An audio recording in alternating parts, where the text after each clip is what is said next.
Hello everyone. I'm here to help you today. I know you're using this video to sleep. So before that, don't forget to like the video and subscribe to the channel. Also, where are you from and what time are you watching? Now, sit back and relax. My name is Dr. Miriam Castellane, and 6 months ago, I would have told you that the worst thing about working in digital preservation was the monotony. The endless hours scanning deteriorating documents, the bureaucratic red tape, the fluorescent lights that hummed at a frequency that made my molars ache. I would have complained about the basement office I shared with 3 other archivists at the Kelter Foundation, about the budget cuts that meant we couldn't afford proper climate control, about the way my supervisor, Gerald Pembroke, pronounced cash like cash-eye in meetings.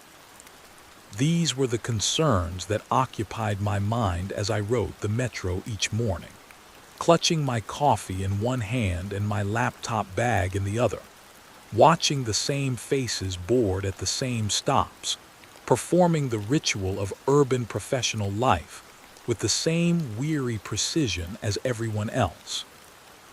I had been with the foundation for 7 years when they assigned me to the Merriweather collection. 7 years of careful, tedious work, digitizing everything from colonial-era land deeds to turn-of-the-century medical journals. I had developed a reputation for handling delicate materials, for coaxing legible scans from documents that others had deemed too fragile or too faded to bother with. My CV listed 3 peer-reviewed publications on archival methodology.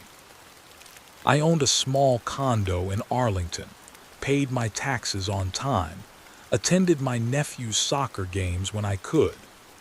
I was 34 years old, and my life had the comfortable predictability of a well-maintained machine. The Merriweather collection arrived on a Tuesday in March, delivered in 17 acid-free archival boxes by a courier service I'd never heard of.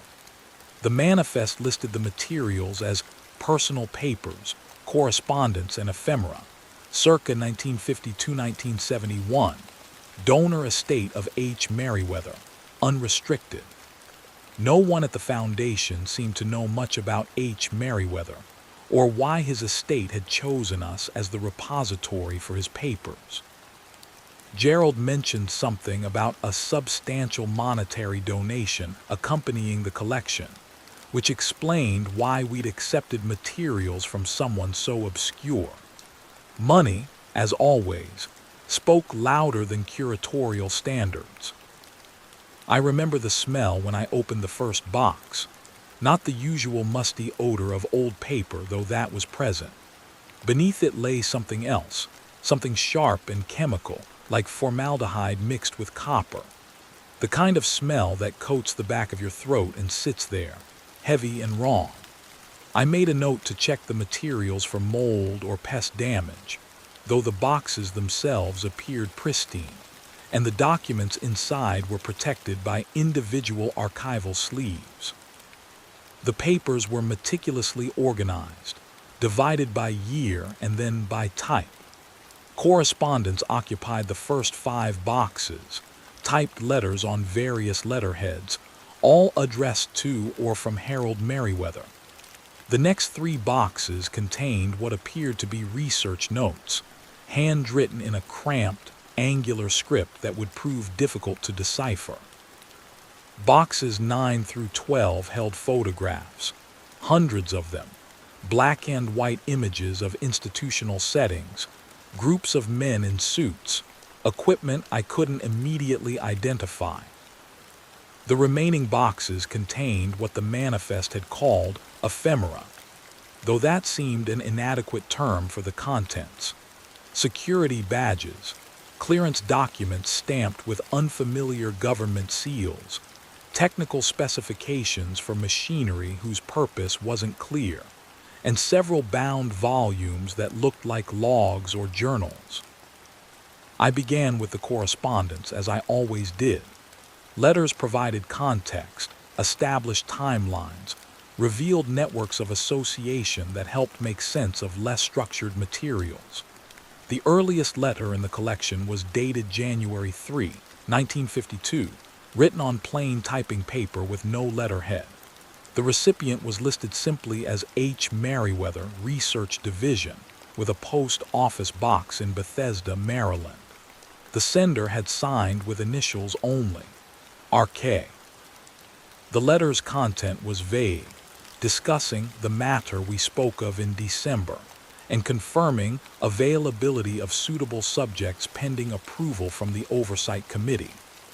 It mentioned baseline measurements and controlled environment protocols, and concluded with a paragraph about compensation and discretionary funding. The tone was businesslike, but the lack of specifics struck me as odd. Usually, professional correspondence contains enough concrete details to establish what, exactly, is being discussed. This read like one half of a conversation where everything important was being deliberately left unsaid. Over the next several days, I worked my way through the correspondence chronologically. A pattern emerged, though not a clear one. Merriweather appeared to be coordinating some kind of research project, something that required extensive facilities, significant funding, and absolute discretion. The letters referenced the program, the facility, the subjects, always with definite articles that assumed shared knowledge between writer and recipient. Government agencies were mentioned obliquely. Our friends in the department, the interested parties on the Hill, approval from Langley. Reading through them felt like listening to one side of a phone conversation, trying to reconstruct the other half from context clues and implication. By the second week, I had scanned approximately 2,000 pages of correspondence and begun to assemble a rough timeline. In 1952, Merriweather had been recruited for a research position with an unnamed government program. Between 1952 and 1958, he appeared to hold increasing levels of responsibility, moving from research division to section chief to program director. The letters from this period discussed recruitment of personnel, acquisition of equipment, construction and modification of facilities. Then, starting in 1959, the tone shifted. The letters became shorter, more urgent. References appeared to complications, unexpected variables, containment protocols, incident reports. Something had gone wrong with whatever Merriweather had been directing. The later correspondence from the 1960s was sparse and tense. Many letters consisted of single paragraphs, tersely worded demands for information or equally terse refusals to provide it. By 1968, the letters dried up almost entirely. The last piece of correspondence in the collection was dated November 1971, a brief typewritten note from someone who signed as Director, Special Activities Division.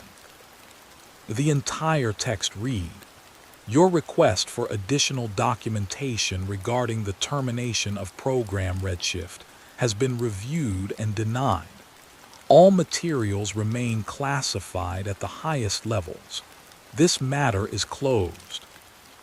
Program Redshift. It was the first time I'd seen a specific name attached to whatever Merriweather had been involved in. I made a note of it and moved on to the research notes. Merriweather's handwriting was challenging, the letters cramped and slanted, often trailing off into illegibility at the ends of words. He used abbreviations freely, and many of his notes consisted of fragmentary observations rather than complete sentences. The early notebooks from 1952 and 1953 contained what looked like psychological assessments. Lists of attributes measured on numerical scales. Responsiveness to auditory stimuli 710, baseline anxiety levels moderate to high, adaptation to isolation protocols excellent. Names appeared, reduced to initials or numbers. Subject 4B, Subject 11C, Subject 23A. I had worked with enough historical, medical, and scientific documents to recognize the general framework. This looked like data from human subjects research, the kind of studies that would later become controversial and subject to strict ethical oversight. In the 1950s, such research had been far less regulated, particularly when conducted under government auspices and classified as matters of national security. I made another note, this time to check whether any of the materials might be restricted under privacy laws or subject to special handling requirements due to sensitive content. The notebooks grew more technical as they progressed through the 1950s. Merriweather began recording what appeared to be experimental protocols, though the experiments themselves remained frustratingly vague. He wrote about threshold testing, sensory modification, perceptual disruption, consciousness alteration. Page after page of variables and measurements, outcomes plotted on hand-drawn graphs, statistical analyses performed with what must have been calculating machines or early computers. The precision was remarkable, the methodology rigorous. Whatever Merriweather had been studying, he had approached it with scientific discipline. But the later notebooks, starting around 1959, deteriorated. The handwriting became less controlled, sentences more fragmentary. Merriweather's observations took on a different quality, less clinical, more urgent. Subject 31D reports persistent visual artifacts following session 47, describes layering of perceived space, insists geometry of test chamber has altered despite measurements confirming no physical changes. And later, increasing difficulty maintaining experimental controls. Subjects demonstrate awareness of observation despite isolation protocols. 3 cases of subjects describing facility layout, including areas they should not have knowledge of. And still later, the space itself appears to be retaining impressions. Subjects entering empty chambers report sensing presence of previous occupants, describe details of prior sessions with accuracy that cannot be explained by ordinary means. I read these passages multiple times, trying to determine whether I was misunderstanding Merriweather's shorthand, or whether he was actually documenting something genuinely anomalous.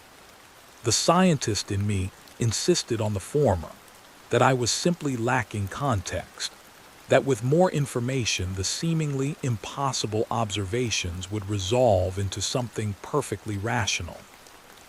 But sitting in my basement office, reading by the blue-white glow of my desk lamp while the building's ventilation system whispered through the ducts above me, I felt the first stirrings of unease.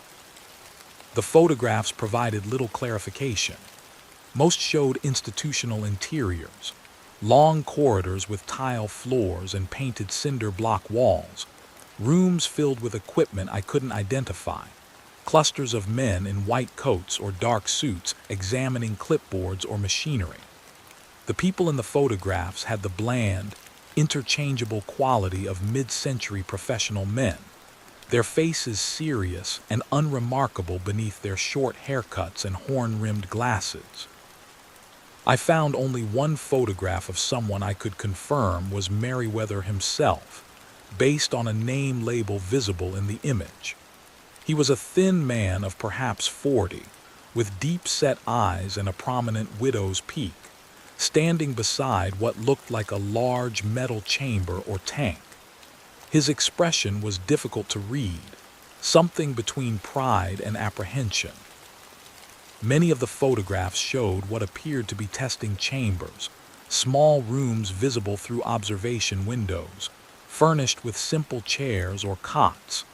Some images captured subjects seated in these chambers, though their faces were always turned away from the camera or obscured by positioning. The photographs had a clinical quality, documenting rather than depicting, recording data rather than telling stories. Yet something about them troubled me. The lighting in the test chambers seemed wrong, too flat or too harsh, creating shadows that didn't quite correspond to the apparent positions of the light sources. In several images, the walls of the chambers appeared to have a strange texture, though whether this was a photographic artifact or something present in the actual spaces, I couldn't determine. I spent a month working through the collection systematically, scanning each document, entering metadata, creating finding aids that would allow future researchers to navigate the materials. The work was exactly what I had been hired to do, precisely what I'd done hundreds of times before. But the Merriweather collection affected me in ways that previous projects hadn't. I found myself thinking about the materials during my commute, during my lunch breaks, at night when I should have been sleeping. Questions accumulated. What exactly had Program Redshift been studying? What had gone wrong in 1959? Who were the subjects, and what had happened to them? Why had the program been terminated? And why, decades after its closure, had Merriweather's estate donated these materials to our relatively obscure foundation? Gerald Pembroke noticed my preoccupation during one of our weekly staff meetings. "You've been spending a lot of time with that new collection," he observed, his tone hovering between curiosity and concern. "Everything all right with the materials?" I assured him everything was fine, that I was simply being thorough, that the collection was larger and more complex than the manifest had suggested. This was true enough. I didn't mention the growing sense that the materials were somehow incomplete, that crucial pieces were missing from the archive. The correspondence referenced reports and data that weren't present in the collection. The photographs showed facilities and equipment that were never identified. The notebooks contained allusions to the primary documentation being maintained separately, in restricted storage, access limited to clearance level 7 and above. I began to research Merriweather himself, using the Foundation's library and various online databases.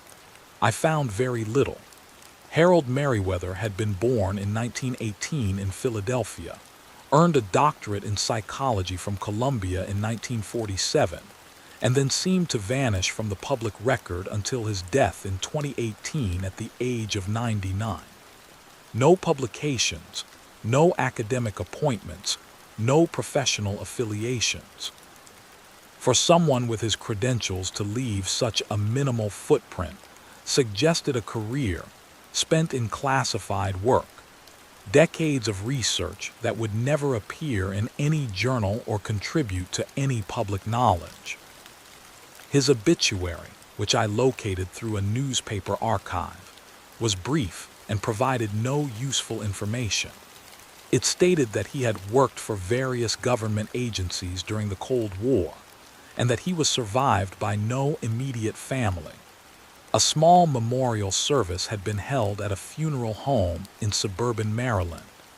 There was no mention of what happened to his papers, no indication that he had made any arrangements for their preservation or donation.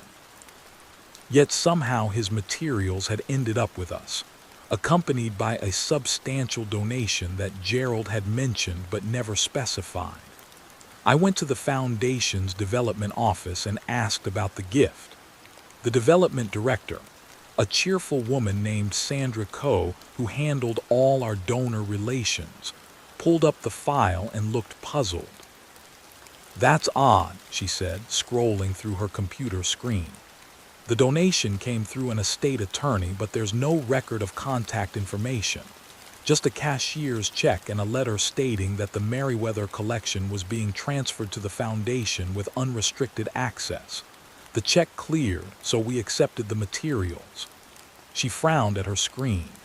I should have a full donor profile here, but it's blank. Just the attorney's name, Richard Callum, with a P.O. box in Maryland. Richard Callum. R.K. The initials matched the signature on the earliest letter in Merriweather's correspondence. I thanked Sandra and returned to my office, my unease deepening into something more substantial. Someone connected to Merriweather's original work had arranged for the donation of his papers to our foundation. Someone who had likely been involved in program Redshift themselves. The question was why? Why preserve these materials at all if they documented classified research? Why choose our foundation specifically? And why make them unrestricted, available to anyone who requested access? The only person who had requested access so far was me. As the processing archivist, I was the first researcher to examine the collection in detail, to read the correspondence and notebooks, to study the photographs.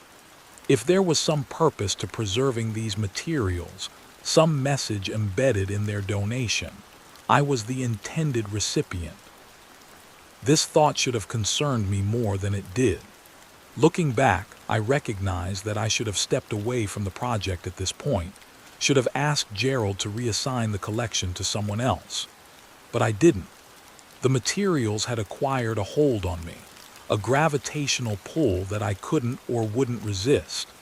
Every document I scanned, every notebook entry I transcribed, added another piece to an incomplete puzzle. I convinced myself that if I could just find enough pieces, the full picture would emerge, and everything would make sense. I was wrong about that. Some pictures, once assembled, reveal things that were better left hidden. The breakthrough came when I started working with the bound volumes, the logs and journals that comprise the final boxes of the collection. These were different from the research notebooks, more structured and official. They appeared to be daily records from the facility where Merriweather had conducted his work, maintained by various staff members over the years. Each entry was dated and initialed, logging arrivals and departures, deliveries of supplies and equipment, maintenance activities, incident reports. The earliest logs from 1953 were mundane. 800-day shift arrives, 12 personnel. 1300 delivery of laboratory equipment, signed for by Dr. M. 1700 evening shift begins, 8 personnel. 2100 all subjects accounted for and secured.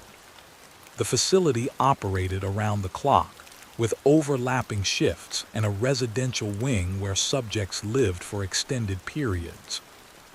The logs mentioned recreation time, medical evaluations, session schedules. It sounded like dozens of other government research programs from that era, clinical trials or psychological studies, ethically questionable by modern standards but not unusual for the time. But as I read through the years, the logs began to document anomalies. Small things at first. Subject 8F reports hearing voices during isolation period, though monitoring confirms chamber was silent. Test chamber 3 required recalibration after subjects consistently reported spatial distortions that instruments did not detect. Night shift personnel request additional lighting in corridor C. Report persistent sense of being observed despite corridor being empty. Then larger incidents. In June 1959, an entry read, Emergency response to test chamber 7. Subject 19 be found unresponsive after session 91. Medical evaluation reveals no physical cause. Subject insists space, refused to release him. Subject transferred to medical observation. 2 weeks later, Subject 19B continues to report persistent perceptual disturbances, describes facility as breathing, claims walls remember previous sessions, recommends psychological evaluation. The logs from 1960 onward documented an accelerating series of problems. Equipment malfunctions that technicians couldn't explain. Subjects experiencing shared hallucinations, describing identical details despite being in separate chambers with no contact. Staff members requesting transfers, citing psychological stress and environmental factors that exceeded acceptable parameters. Multiple entries referenced containment protocols being implemented after the incident in Chamber 12, though the logs never specified what that incident had been. By 1963, the facility appeared to be operating under constant crisis management. The logs mentioned suspended sessions pending safety review, architectural consultation to assess structural integrity, investigation into staff reports of anomalous phenomena. One entry from November 1963 was particularly unsettling. All remaining subjects transferred to alternative facilities effective immediately. Test chambers sealed and marked for decommissioning. Program redshift activities at this location officially terminated. But the logs continued for several more years, growing increasingly sparse and strange. Security personnel still staffed the facility, though apparently no research was being conducted.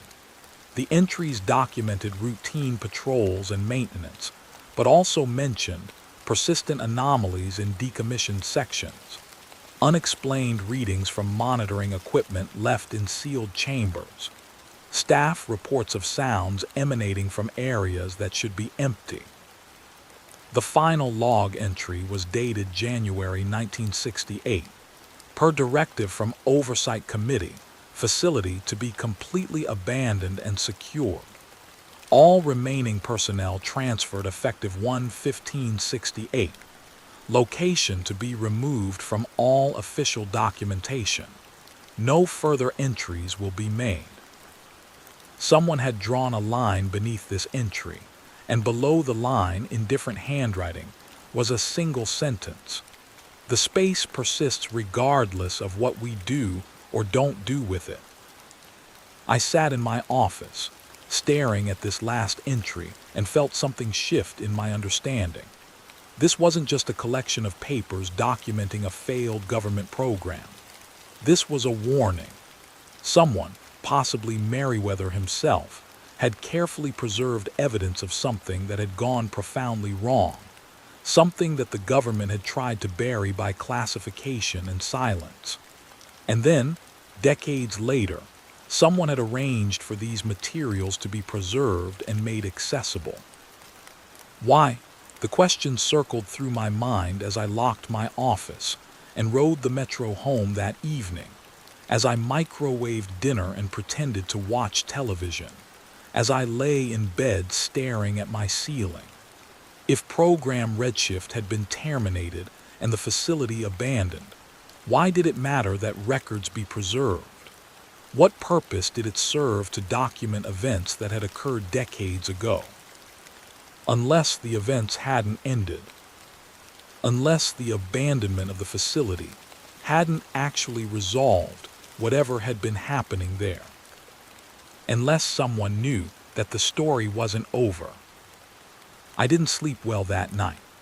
When I did drift off, I dreamed of long corridors and sealed chambers, of spaces that breathed and remembered, of geometry that refused to behave according to the rules it should have followed. I woke repeatedly, disoriented, unable to determine for several seconds where I was. My bedroom felt wrong in ways I couldn't articulate, the proportions subtly off, the shadows deeper than they should have been. At work the next day, I found myself avoiding the Merriweather collection, focusing instead on other projects, routine digitization work that required no thought and raised no questions. But the collection pulled at me, a constant awareness at the edge of my consciousness. By afternoon, I gave up resisting and returned to the materials. The technical specifications and clearance documents I'd been putting off examining yielded unexpected information. Scattered among pages of bureaucratic paperwork were facility schematics, architectural drawings showing the layout of the building where Program Redshift had operated. The facility was large, far larger than I'd imagined from the logs, with multiple wings extending from a central hub. Most of the structure was underground, with only a small surface building providing access. The drawings showed the test chambers, small rooms arranged along corridors radiating from central observation stations. But they also showed other spaces, areas labeled only with numbers or cryptic designations. Processing Area 7, Isolation Complex B, Deep Storage.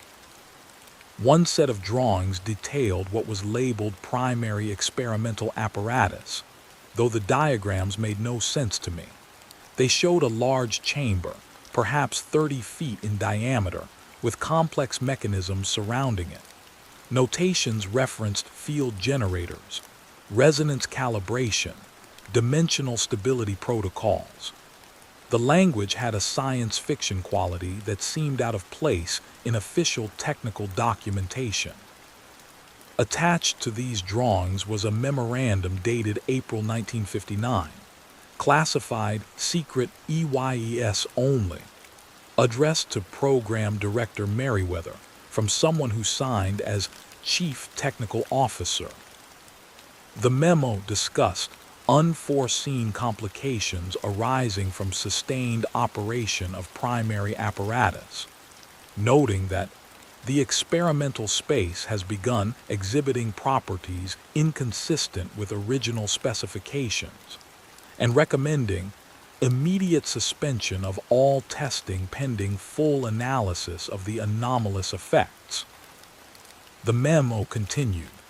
We designed the apparatus to create a controlled environment for studying perceptual phenomena, but we appear to have created something that extends beyond our control. The subjects report experiences that shouldn't be possible given the parameters of the testing protocols.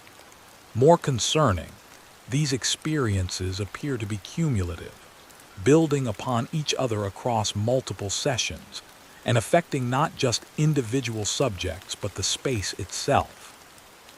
It's as if we've taught the chamber to learn, and now it's learning things we never intended to teach it.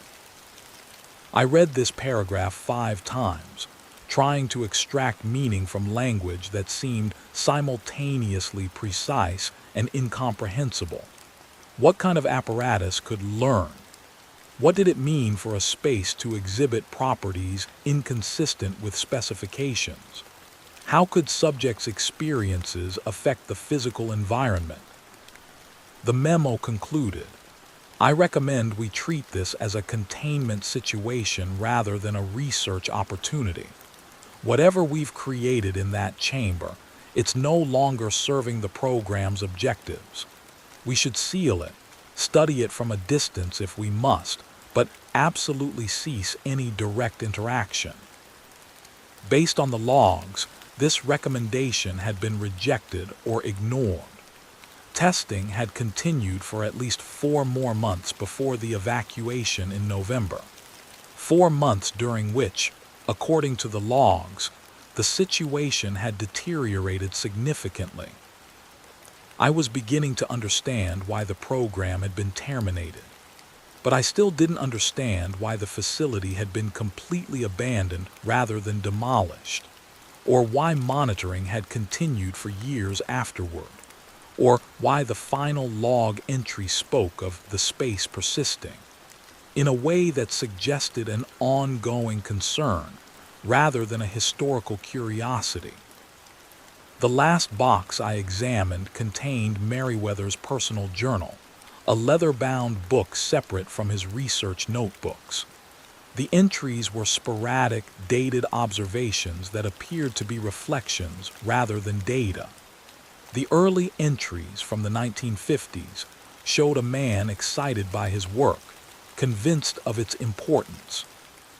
He wrote about pushing the boundaries of our understanding of consciousness and perception, about developing tools that could enhance human cognitive abilities, about unlocking potentials that conventional psychology barely acknowledges. But the tone shifted after 1959. Meriwether began expressing doubts, questioning whether the research was moving in the right direction. An entry from July 1959 read, "I can no longer deny what the subjects are telling us. Something is happening in those chambers, something that our instruments can't measure and our theories can't explain. We set out to study perception, but we've created spaces that perceive. The subjects aren't hallucinating. They're experiencing something real, something we've made real through repeated exposure and focused attention. I fear we've opened a door that we don't know how to close." Later entries were more disturbing. "The facility feels different now, as if occupancy has changed its fundamental nature. Staff report disorientation, difficulty navigating corridors they've walked 1,000 times. The geometry shouldn't change, but it does, subtly, constantly. We've contaminated the space with our experiments, and now the contamination is spreading." And near the end, dated October 1963, "They're closing the program, abandoning the facility, pretending that sealing the doors will make it go away. But I know better. I've spent years in those chambers, felt what they feel, sensed what they sense. The space doesn't care whether we're present or absent. It continues regardless, shaped by everything we did there, everything we forced those subjects to experience. We taught it to be aware, and now it is. Permanently." The final entry in Meriwether's journal was dated December 1971, 8 years after the facility had been abandoned. "I received word today that someone entered the facility despite the security measures. A group of college students, apparently, seeking thrills by exploring an abandoned government building. They got inside somehow, spent several hours in the corridors before security discovered their presence. 2 of them had to be hospitalized. They're calling it a bad drug trip, explaining away their trauma with convenient assumptions. But I know what they experienced. I know because I've been there, because I helped create what they encountered. The space doesn't forget. It accumulates, layer upon layer, every fear and confusion we embedded in it. Those students touched something we made, and it touched them back. This will happen again. Someone else will find the facility, will enter thinking it's just an abandoned building, will discover that some spaces refuse to remain empty." I finished reading and closed the journal carefully, my hands shaking slightly. The preservation of these materials suddenly made terrible sense. Meriwether had created a record not just of what had happened, but as a warning about what continued to happen. He documented the creation of something anomalous, something that persisted despite the program's termination, and he'd wanted someone to know. But knowing presented its own problems. I sat in my basement office, surrounded by boxes of documents that described the impossible, and tried to determine what I should do with this information. I had a professional obligation to process the collection, to make it accessible to researchers. But did I have an ethical obligation to do something more? To investigate whether the facility still existed, whether the space that Meriwether described was still there, still affecting people who encountered it. The rational part of my mind insisted I was taking Meriwether's paranoid ramblings too seriously, that I was being influenced by the creepy atmosphere of the materials, that there was surely a reasonable explanation for everything described in the documents. Classified government research often produced strange artifacts and vague, paranoid documentation.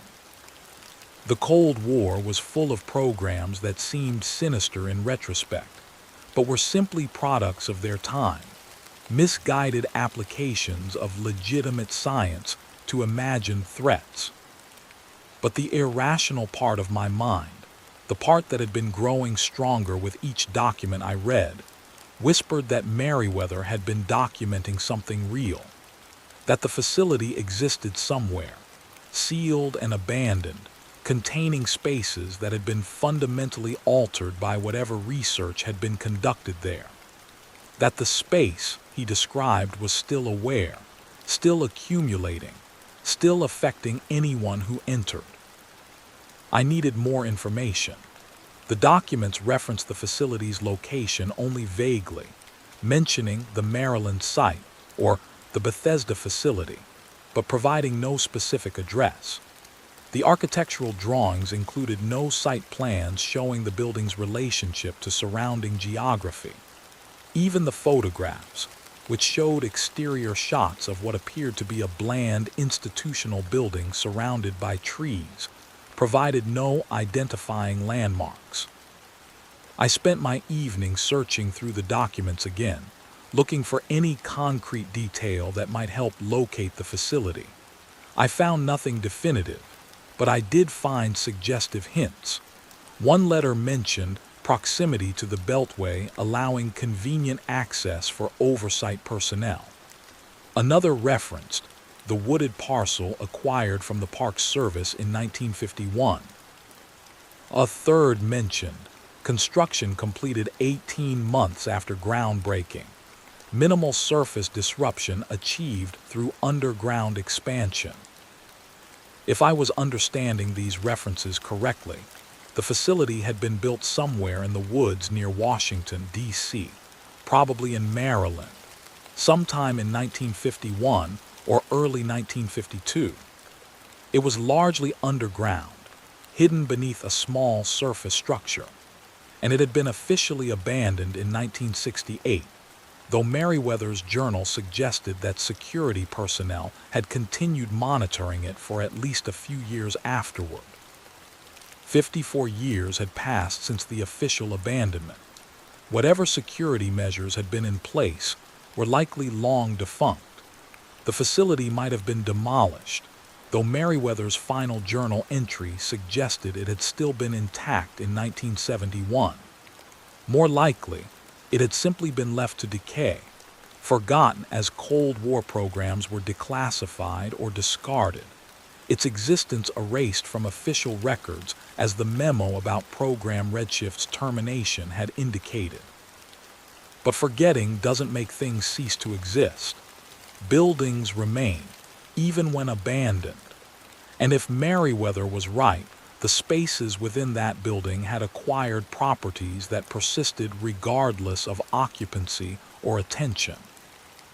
I made a decision that I knew was foolish even as I made it. I would try to find the facility, not because I believed Merriweather's more extreme claims, but because I needed to know. The collection had consumed my thoughts for 2 months. The only way to break its hold on me was to satisfy my curiosity, to see the actual place where these documented events had occurred, to confirm that it was just an abandoned building full of empty rooms, nothing more. I began my search that weekend, driving through the Maryland suburbs with a list of promising locations compiled from geographic clues in the documents. I was looking for wooded areas near the Beltway, places that might have contained government facilities in the 1950s. The suburbs had sprawled significantly since then, of course, but patches of undeveloped land remained, small forests preserved as parks or trapped between developments, forgotten in the general expansion. On my third day of searching, I found something. A narrow service road branching off from a larger road in Montgomery County, leading into dense woods. A chain across the road bore a faded "No Trespassing" sign, but the chain hung loose, and the sign's text was barely legible. The road hadn't been maintained in years, weeds growing through cracks in the asphalt, tree branches encroaching from both sides. I parked my car near the main road and walked past the chain, following the service road as it curved through the trees. The woods were quiet, The kind of dense quiet that comes from being too close to urban areas, where wildlife has learned to avoid human spaces. My footsteps on the cracked asphalt seemed too loud, echoing off the close-pressed trees. The road descended gradually, winding down a gentle slope. After perhaps a quarter mile, the trees opened into a clearing, and I saw the building. It was smaller than I'd expected, a single-story concrete structure, maybe 50 feet square, with a flat roof and no windows. The concrete was stained and weathered, vegetation growing against its base, but the building appeared structurally sound. A metal door on the near side hung slightly ajar, rust streaking from the hinges. I approached slowly, my heart rate increasing despite my attempts to remain calm and analytical. This was just an abandoned building. Whatever had happened here had happened decades ago. There was nothing to fear from empty rooms and old corridors. The door resisted when I pulled it, the hinges protesting, but it opened wide enough for me to slip through. Beyond lay a small foyer, concrete walls painted institutional green, now peeling and water-stained. A security desk stood empty in one corner, papers scattered across its surface, yellowed and brittle. A doorway opposite the entrance opened onto a stairwell descending into darkness. I'd brought a flashlight, anticipating that any exploration would require it. I clicked it on, the lead beam cutting through the gloom, and started down the stairs. They were concrete like everything else, with metal railings that left rust stains on my hand when I gripped them for balance. The stairs descended further than seemed reasonable for a building that had appeared so modest from outside, switchbacking twice before reaching a landing and a heavy door marked Level 1. The door was unlocked. Beyond it stretched a corridor, perhaps 6 feet wide and 10 feet tall, lit by my flashlight beam and nothing else. The floor was concrete, the walls that same institutional green, punctuated at regular intervals by doors with small reinforced glass windows at eye level. The ceiling held fixtures for fluorescent tubes, but the bulbs were long gone or long dead. I walked slowly down the corridor, my flashlight beam sweeping across the doors, trying to reconcile what I was seeing with the architectural drawings I'd studied. The layout matched mostly. The test chambers should be behind these doors, arranged in groups of 4 around central observation stations. But the drawings hadn't captured the feeling of the space, the way the corridor seemed to press inward, the way the air tasted stale and somehow thick, as if breathing required extra effort. I approached the first door and looked through the window. My flashlight revealed a small room, perhaps 10 feet square, empty except for a chair bolted to the floor in the center. The walls were padded, the padding torn and rotting in places, revealing metal plates underneath. This matched the descriptions in the logs: isolation chambers where subjects spent hours at a time, exposed to whatever stimuli the researchers had been testing. I tried the door. It was locked or possibly rusted shut. I moved to the next chamber and found the same configuration, an empty room with a bolted chair, padding on the walls, nothing to suggest anything unusual or anomalous.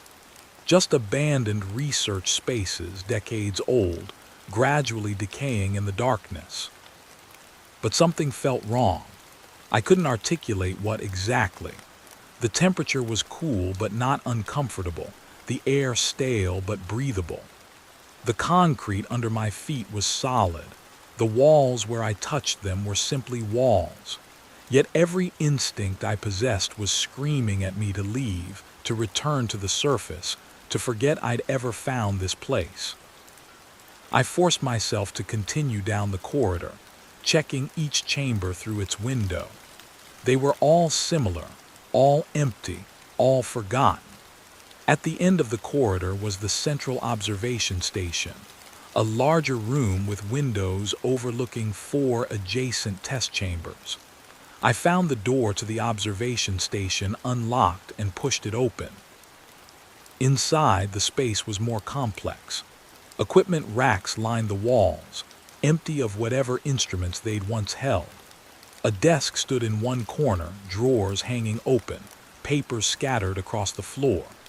I knelt and picked up one of the papers, the flashlight revealing a form of some kind, mostly illegible from water damage, but I could make out Subject 27F and Session 103, and what looked like a series of checkboxes for recording observations. On the observation windows, someone had written in what appeared to be grease pencil, though the writing had smeared and faded. I could make out fragments. Reported persistence and spatial anomalies confirmed, and written in larger letters near the bottom of one window, "Do not enter Chamber 12." Chamber 12. The logs had mentioned an incident in Chamber 12, the incident that had led to the implementation of containment protocols. I checked the numbers on the chamber doors visible through the observation windows. They were numbered 9, 10, 11, and 13. Chamber 12 should have been where 13 was, but the door was labeled incorrectly, or the numbering system had been changed, or my understanding of the layout was wrong. I left the observation station and continued down the corridor, passing more chambers, more locked doors with small windows revealing empty rooms. The corridor branched, and I followed the branch that should, according to the architectural drawings I'd memorized, lead to the deeper sections of the facility.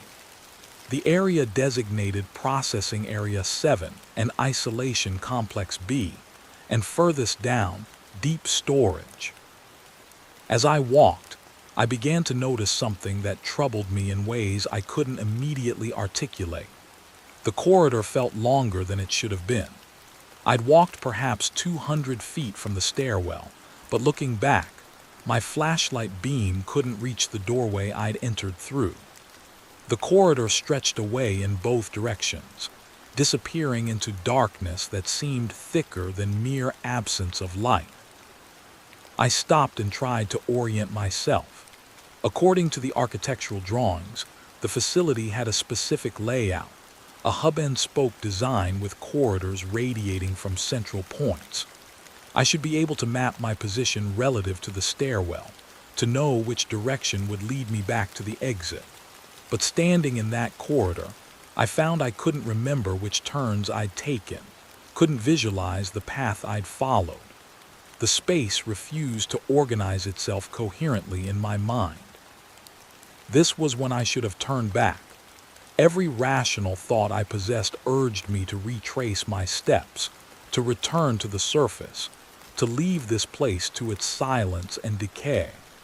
But I'd come here seeking answers, seeking confirmation that the facility was nothing more than an abandoned building, and I hadn't found that confirmation yet. The wrongness I felt could be explained by my own suggestibility, by the creepy atmosphere of the documents I'd been reading, by the natural human tendency to project meaning onto ambiguous stimuli.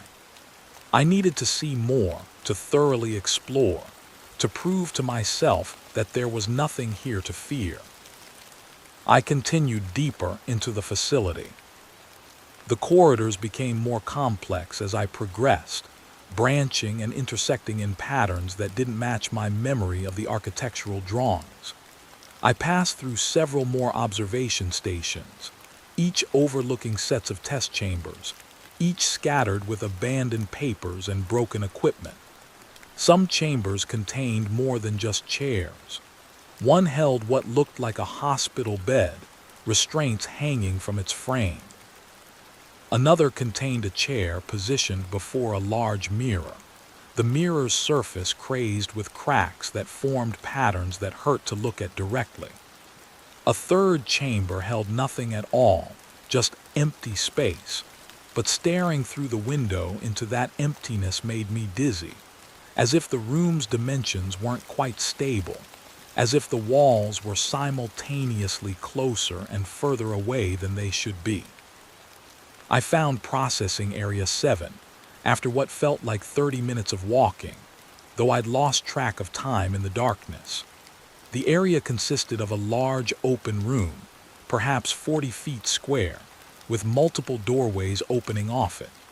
Equipment filled the space, large machines whose purpose I couldn't determine, cables and conduits running between them, control panels with dials and switches and indicator lights that would never illuminate again. Everything was covered in dust and showing signs of slow deterioration, but the sheer scale of the setup was impressive. This wasn't a simple psychology research facility. Whatever they'd been doing here had required serious engineering, serious funding, serious commitment to something that went far beyond studying perception or consciousness. One of the machines bore a brass plate with text engraved on it. Perceptual Field Generator Mark IV, calibrated for resonance range 714 Hz, authorized personnel only. I photographed the plate with my phone, the flash momentarily banishing the darkness, revealing more details of the equipment. The machine was complex, with multiple chambers and coils and components I couldn't identify. It looked like something from a science fiction film, except it was real, sitting in an abandoned facility beneath the Maryland woods, gathering dust while the world above forgot it had ever existed. I moved through processing area 7 and into a corridor that should, according to my increasingly uncertain recollection of the facility layout, lead to isolation complex B. But the corridor didn't behave as I expected. It curved when it should have been straight, descended when the floor should have been level.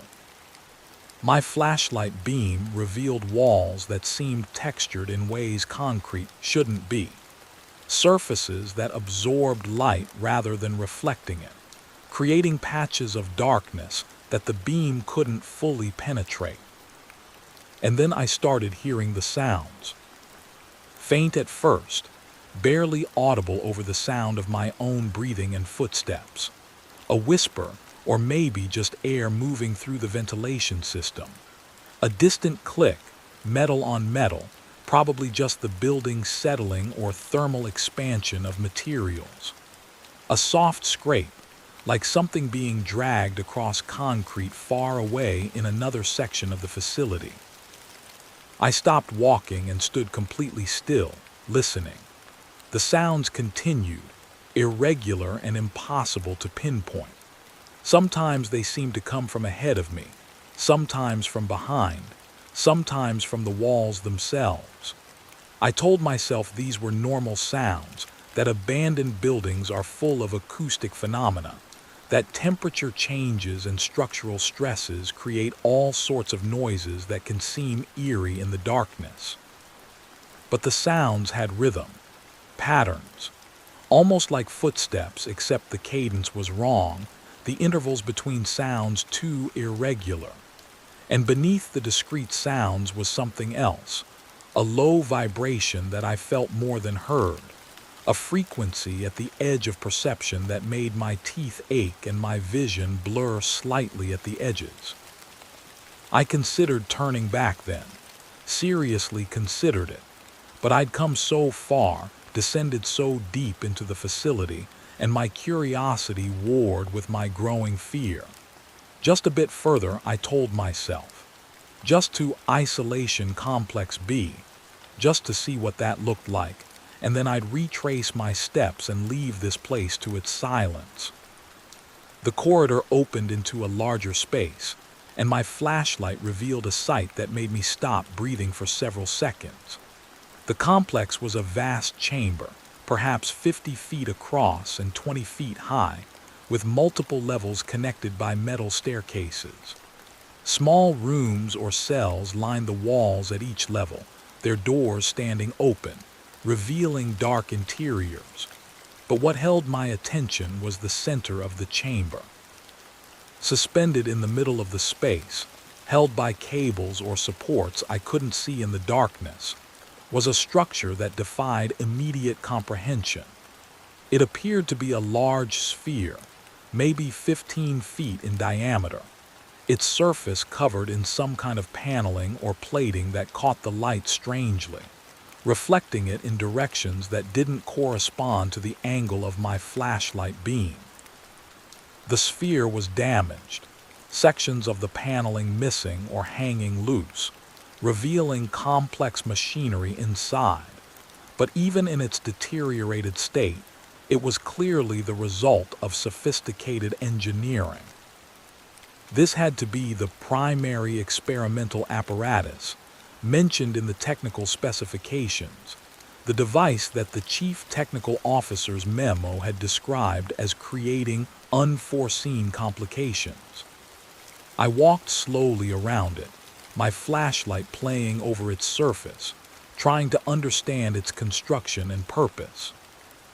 Up close, I could see that the paneling wasn't simply attached to the structure but seemed to grow from it, or into it, the boundary between mechanical components and surface material unclear. Some panels appeared almost organic, with textures that reminded me of bone or shell, though they were clearly manufactured from metal or composite materials. The sphere had an opening, a doorway perhaps 5 feet high, leading into its interior. I directed my flashlight through the opening and saw a chamber inside, roughly spherical, lined with more of that strange paneling. A chair sat in the exact center, mounted on a platform that could probably rotate or tilt. This was where subjects had been placed, where whatever experiments had been conducted had happened. I shouldn't have entered. Every instinct screamed at me not to cross that threshold. But I needed to see, needed to understand what Merriweather and his colleagues had created, what had caused the program to be terminated and the facility abandoned. I stepped through the doorway into the sphere's interior. The space inside was larger than it should have been, given the sphere's external dimensions. This was impossible, obviously, a trick of perception or perspective. The curved walls should have made the interior feel cramped, but instead it felt expansive, as if the chamber extended further than my flashlight could reveal. I walked to the center and stood beside the chair, turning slowly, examining the walls. The panels were covered in markings, scratches or carvings, or perhaps erosion patterns formed by decades of abandonment. But the markings had organization, repeated motifs, clusters of lines and curves that might have been random but suggested pattern. I moved closer to one wall section, studying the markings more carefully. They were words, fragments of words, carved or scratched into the panels, layered over each other, overlapping until individual letters became hard to distinguish. Help me and it won't stop, and the walls remember, and I can hear all of them and dozens more, hundreds more, covering every surface within reach of someone sitting in the central chair. The subjects had written these. During sessions, or between sessions, or whenever they'd been left alone in this chamber, they'd scratched messages into the walls. Desperate attempts at communication, or records of what they were experiencing, or maybe just the need to mark their presence in this space that was doing something to them. I read the messages, my flashlight moving from one to another, and felt my understanding of what had happened here shift again. This hadn't been a simple research project that had gotten out of hand. The subjects had been trapped in this apparatus for extended periods, exposed to whatever the machinery generated, and they'd been terrified. The messages spoke of isolation and confusion, and something worse, some experience that left them unable to distinguish between their own thoughts and something external, between their own memories and something else's. It thinks we're part of it, one message read. The space doesn't know where we stop and it begins. Another, every time they put me here, there are more of us. I can feel all the others who sat in this chair. They're still here somehow, layer upon layer, all of us pressed together. And near the chair itself, in letters larger and deeper than the others, we taught it to be aware, and now it won't let us leave. I stood in the center of the sphere, surrounded by these desperate messages, and finally understood what Merriweather had meant in his journal. The apparatus had been designed to study perception, to alter consciousness in controlled ways. But the repeated sessions, the sustained exposure of subject after subject to whatever fields or forces the apparatus generated, had created cumulative effects. The space itself had been changed, imprinted with the experiences of everyone who'd been inside it. And that imprinting had become, in some way I couldn't explain, active. The chamber had learned to affect people, to make them feel the accumulated terror and confusion of all previous subjects. This was why the program had been terminated, not because of equipment malfunction or safety violations, but because they'd created something they couldn't control. A space that had acquired properties beyond the physical, properties that persisted and accumulated and affected anyone who entered. I needed to leave. The rational part of my mind, which had been growing increasingly frantic, finally broke through my curiosity and made me move toward the doorway. But as I turned, my flashlight beam swept across the wall opposite the entrance, and I saw something that made me freeze. The wall was moving. Not dramatically, not in any way that would be obvious in good lighting, but in the focused beam of my flashlight I could see the panels shifting slightly, surfaces rippling like water, creating interference patterns that spread outward from wherever the light touched. The movement was subtle, barely perceptible, but it was definitely happening. The panels were responding to the light, or to my presence, or to something. I swept the flashlight around the chamber, watching the walls react, and saw that the effect was increasing. The ripples were becoming more pronounced, the panels shifting more visibly, and the patterns in the surface markings seemed to be rearranging themselves, the carved letters flowing and reforming like text on a screen. This was impossible. Metals and composites don't behave this way. Physical materials don't reshape themselves in response to observation. But I was watching it happen, was standing in the center of a chamber that should have been inert and abandoned, but was instead responding to my presence in ways that violated every principle of material science I knew. The vibration I'd felt earlier returned, stronger now, resonating through the floor and up my legs, making my entire body feel like a tuning fork struck too hard. The frequency was wrong, too low or too high, or somehow both simultaneously, creating harmonics that made me nauseous and disoriented. The chamber felt like it was spinning, though my eyes insisted it was standing still. My sense of up and down became uncertain, my balance failing. I stumbled toward the doorway, my flashlight beam swinging wildly, and in that chaotic light I saw the messages on the walls change. The carved letters flowed and reformed, rearranging themselves into new configurations, new messages. "You shouldn't have come here" appeared on one panel. "We've been waiting" formed on another. "Now you're part of us" spelled out across the ceiling above the chair. I need to emphasize that I am not a person prone to hallucination or fantasy. My training is in archival science and history. I approach information critically, demand evidence, resist unsupported conclusions. But what I experienced in that chamber was undeniable. The walls were moving, the messages were reforming, and the space itself was demonstrating awareness of my presence. Whether this was technological, some delayed activation of the apparatus responding to motion or heat or bioelectric fields, or something else entirely. I couldn't determine, but it was real. I reached the doorway and threw myself through it, stumbling out into the larger chamber of Isolation Complex B. Behind me, inside the sphere, I heard sounds. Not mechanical sounds, not the groaning of stressed metal or the hum of reactivating equipment. These were voices, multiple voices, overlapping, speaking words I couldn't distinguish, but that carried tones of pleading and warning and welcome all mixed together.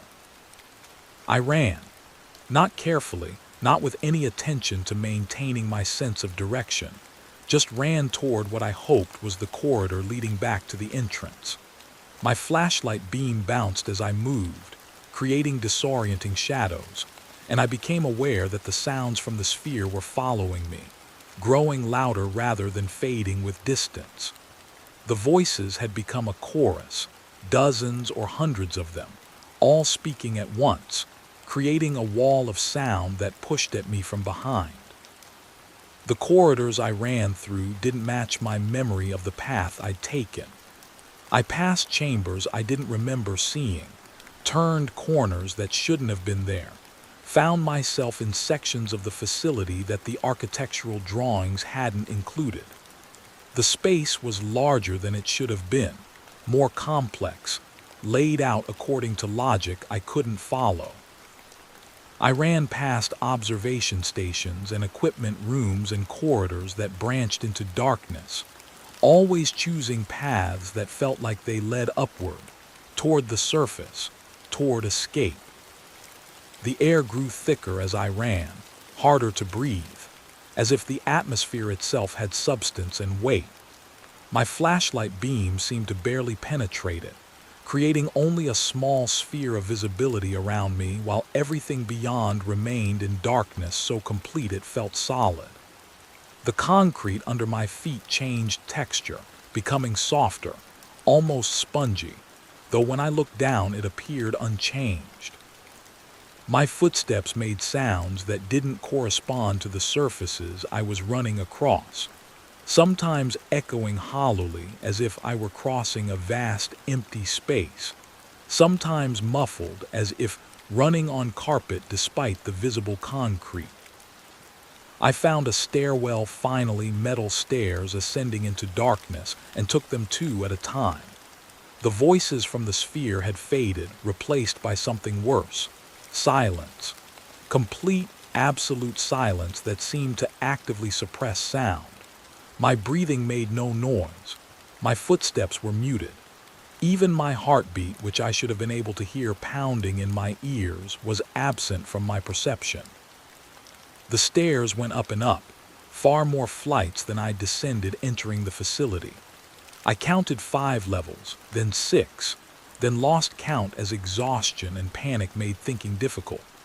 Finally, I reached a landing with a door marked exit, pushed through it, and found myself not in the surface foyer but in another corridor, this one different from those below, wider and somehow wrong in ways I couldn't immediately identify. The wrongness resolved as I walked down this corridor, my flashlight revealing walls that were at angles that didn't quite add up to 90 degrees, a ceiling that was simultaneously too high and too low, distances that stretched and compressed depending on how I looked at them. This was what Merriweather's journal had described, what the subjects had tried to explain in their desperate messages. Geometry that refused to behave consistently, space that had been altered by the experiments conducted within it. I tried every door I passed, searching for an exit, any exit. Most were locked or jammed. Those that opened revealed rooms that made my eyes hurt, spaces with proportions that couldn't exist according to normal physics, angles that turned the wrong way, surfaces that were simultaneously concave and convex. I caught glimpses of things in these rooms, shapes that might have been furniture or equipment or something else, but looking directly at them made my vision blur and my head pound, so I moved on quickly. At the end of this impossible corridor was a door marked emergency exit. I grabbed the handle desperately and pushed through, and finally found myself in the surface foyer. The security desk, the scattered papers, the stairwell descending into darkness, all exactly as I'd seen them entering. The metal door to the outside hung open, evening light visible beyond it. I ran for that light, burst through the door, and stood in the clearing gasping. The sun was low on the horizon, throwing long shadows through the trees. Hours had passed. It had been late morning when I'd entered the facility, and now it was evening. I'd lost entire hours in those underground spaces, hours that had felt like maybe 90 minutes at most. I walked quickly back to my car, not quite running but moving with urgent purpose, glancing back at the building multiple times to confirm it wasn't following, wasn't changing, wasn't doing anything except sitting there like an ordinary abandoned structure. Once in my car, I locked the doors, started the engine, and drove away, not allowing myself to look back. The drive home was surreal. The familiar streets and traffic lights and suburban landscapes seemed unreal after the hours spent in the facility, as if the surface world were the illusion and the impossible spaces below were what was actually real. I kept expecting the roads to twist in ways they shouldn't, for the geometry of normal space to betray the same wrongness I'd experienced underground. But everything behaved exactly as it should, exactly as it always had. At home, I checked the time on multiple clocks to confirm how much had passed. 6 hours. I'd been in the facility for 6 hours, though it had felt like a fraction of that. I checked my phone and found 17 missed calls from Gerald, who'd been trying to reach me about some administrative matter. I didn't call him back. I couldn't imagine having a conversation about foundation business, about budgets and digitization schedules, after what I just experienced. I tried to sleep that night but couldn't. Every time I closed my eyes, I saw the sphere, the moving walls, the reforming messages. I heard the chorus of voices, felt the wrongness of spaces that didn't obey normal rules. My bedroom felt different, the walls slightly the wrong distance apart, the ceiling at an angle that was almost but not quite correct. I told myself this was psychological, after effects of stress and fear, perception contaminated by what I'd witnessed. But the feeling persisted, and as the night progressed, it intensified. By morning, I had made a decision. I couldn't continue processing the Merriweather collection. I couldn't spend my days reading those documents, studying those photographs, transcribing those notebooks while knowing what they described was real, was still there, waiting in the woods beneath an unassuming concrete building. I would tell Gerald I needed to be reassigned, would cite personal reasons or time constraints or whatever excuse made sense. Someone else could finish the processing.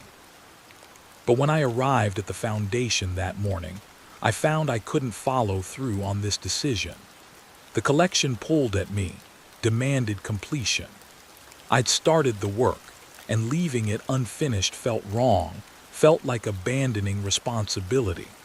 More than that, I realized that I was possibly the only person who truly understood what the documents described, who could process them with full knowledge of their significance. To hand them off to another archivist would be to consign them to misunderstanding, to have them cataloged as mere historical curiosities rather than warnings. So I returned to my basement office and continued working, but I changed my approach. Instead of simply digitizing and cataloging, I began to carefully document everything, creating detailed finding aids that explain not just what the materials were, but what they meant, what they described, what dangers they pointed toward. I wrote annotations and context notes and explanatory essays that would make the collection's true nature clear to any future researcher. and I began to notice things in the documents I'd missed before. References to other facilities, hints that program Redshift had been just one part of a larger network of research projects. Names of personnel who'd transferred to sister sites after the Maryland facility closed. Correspondence mentioning parallel programs and comparable findings at locations that were never specified. Meriwether's research hadn't been isolated. Whatever they'd discovered, whatever they'd created, existed in multiple places. I also found, tucked into one of the last boxes, a sealed envelope addressed simply to the archivist. Inside was a letter from Richard Callum, the attorney who'd arranged the donation. The letter was brief. If you're reading this, you've processed the collection and likely begun to understand its significance. You may have gone further, may have attempted to verify what's described in these materials. If so, you've experienced what we experienced, have seen what we saw. The question now is what you'll do with that knowledge. The materials are public, accessible to anyone who requests them. Someone will eventually read them and, like you, feel compelled to investigate. When that happens, you'll need to decide whether to warn them or let them discover for themselves what we discovered. There are no good choices here. This letter is my warning to you. The space persists, and awareness of it doesn't protect you from it. I hope you're stronger than I was. I read this letter multiple times, understanding finally why the collection had been donated, why Callum had chosen our small foundation. He'd wanted the materials preserved and accessible, but he'd also wanted them processed by someone who would understand them deeply enough to take the next step, to verify their contents through direct experience. I'd been selected, in a sense, recruited into awareness of something that most people would never know existed.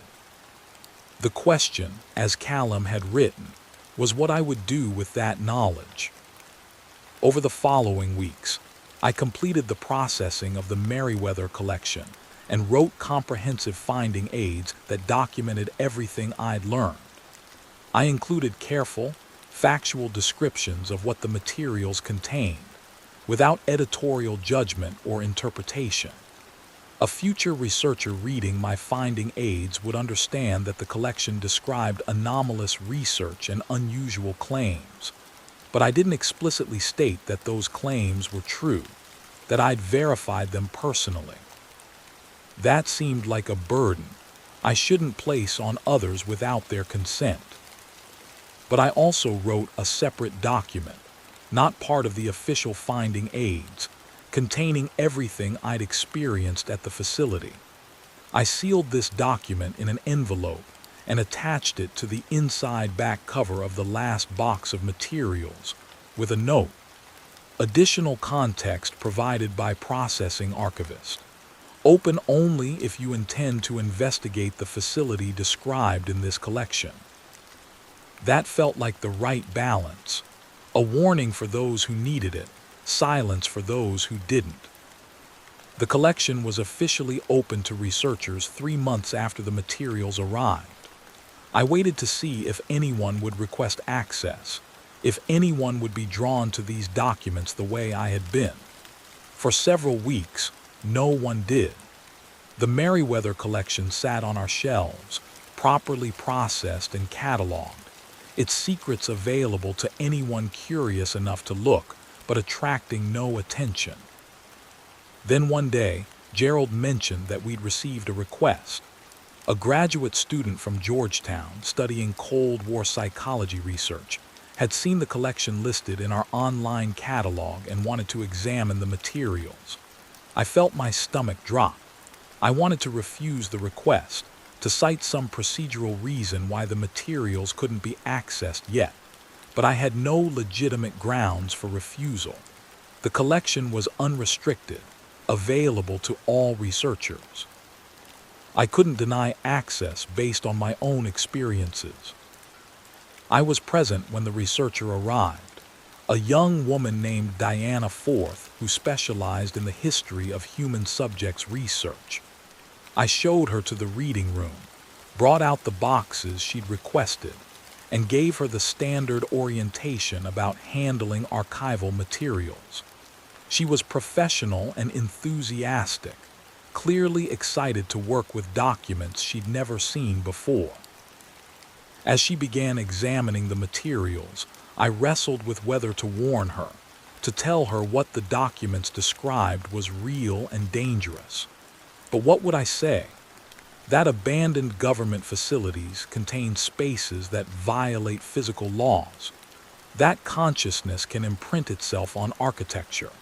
That she shouldn't investigate because I'd been frightened by an empty building and my own suggestibility. I said nothing. I returned to my office and tried to focus on other work, other projects, but I couldn't concentrate. Every few minutes I found reasons to walk past the reading room, glancing through the window to see Diana Forth reading through Meriwether's correspondence, studying the photographs, taking careful notes in her laptop. She requested access to the collection for 3 consecutive days, working through the materials systematically. On the afternoon of the 3rd day, she approached my desk with a question. "Dr. Castellane," she said, her expression troubled, "these documents describe some genuinely disturbing research. I'm trying to determine if Program Redshift was ever investigated, if there were any hearings or oversight reviews. Do you know if related materials exist in other archives?" I told her I didn't know, which was true. I hadn't researched beyond what was in the collection itself. "The thing is," she continued, "some of the claims in these documents are really extraordinary. The later notebooks especially, the ones where Meriwether describes spaces that learn and accumulate consciousness. I'm trying to determine if he was experiencing some kind of psychological break, or if there's any possibility these observations were accurate. Do you think? Have you found any corroborating evidence?" This was my opportunity to tell her everything, to describe my own investigation, to warn her away from pursuing verification. But looking at her earnest, curious face, I couldn't do it. Who was I to determine what she should or shouldn't investigate? What gave me the right to make decisions about her safety or her research?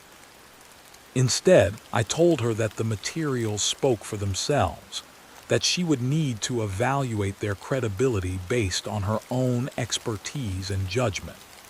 I mentioned that the processing archivist had included contextual notes in the final box if she wanted additional perspective. She thanked me and returned to the reading room. An hour later, she requested the final box. I brought it to her and left her alone with the materials. I couldn't watch her discover the envelope, couldn't observe her reaction to my account of visiting the facility. Instead, I retreated to my office and waited. 30 minutes later, Diana Forth knocked on my office door. She held the envelope in her hand, opened but with the contents still inside. "You went there," she said. "It wasn't a question." I nodded. "And you experienced what you described in this document. The impossibilities, the spatial distortions, all of it." "Yes." She was quiet for a long moment, studying my face as if trying to determine whether I was sincere or delusional.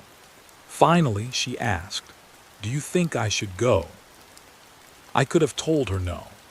I could have described the terror I'd felt, the hours spent in spaces that defied comprehension, the lingering unease that had infected my perception of normal reality. I could have warned her that some knowledge cannot be unknown, that awareness of certain things changes you permanently. Instead, I said, "I think you need to make that decision yourself, but if you do go, be careful and don't go alone." She nodded slowly, then asked, "Would you go back?" If you needed to for some reason, would you return to that facility? I had thought about this question often in the weeks since my visit. The rational answer was no, absolutely not. Nothing could compel me to descend into those corridors again. But the honest answer was more complicated. Part of me wanted to return, needed to return, felt drawn to that place despite, or because of its wrongness. The facility had gotten into my head, had imprinted itself on my consciousness the way so many subjects and researchers had imprinted themselves on its spaces. I was connected to it now, whether I wanted to be or not. I don't know, I told her. I hope I never have to find out. Diana Forth thanked me for my honesty and left the foundation. I don't know if she went to the facility. She never returned to access the collection again, never contacted me with follow-up questions. I searched for her name occasionally, wondering if she'd published research based on the Merriweather materials or if she'd abandoned that line of inquiry entirely. I found nothing. Either her research led nowhere, or it led somewhere she couldn't or wouldn't discuss publicly. That was 7 months ago. Since then, 3 other researchers have accessed the Merriweather collection. None of them have contacted me about the envelope in the final box. Either they didn't find it, or they found it and decided not to act on what it contained, or they acted and chose not to share their experiences. The collection sits on our shelves, properly processed, accessible to anyone who requests it. The finding aids I created are thorough and accurate. Any researcher can learn about Program Redshift, can study Merriweather's documentation of research that created spaces with properties beyond the physical. And anyone curious enough, anyone driven by the same need to verify and understand that I felt, can find the facility in the Maryland woods.